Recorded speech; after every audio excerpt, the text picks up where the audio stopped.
পুরুলিয়ায় প্রচুর মহুয়া ফুলের গাছ দেখেছিলাম।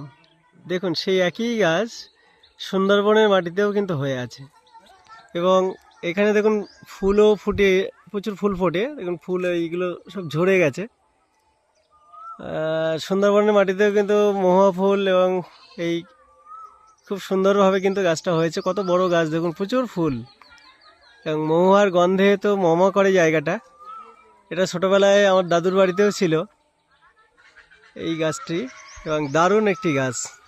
যে মহুয়ার রস থেকে মহুয়ার যে সুরা, এটা বিখ্যাত, সেটা কিন্তু তৈরি হয়।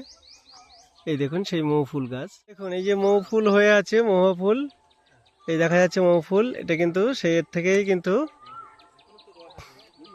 রস আছে এবং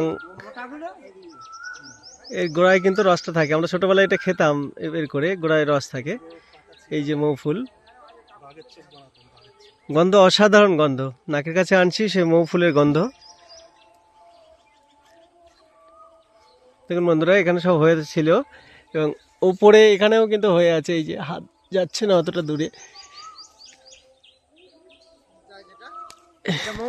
এই বিখ্যাত পুরুলিয়ার মৌ ফুলের জন্য বিখ্যাত, পলাশ ফুলের জন্য বিখ্যাত সেই মৌ ফুল। দেখুন এই যে এই গোড়ায় কিন্তু এইগুলো শুকিয়ে তারপরে মৌয়ার রস করা হয়, যেটা বিখ্যাত মদ তৈরির জন্য।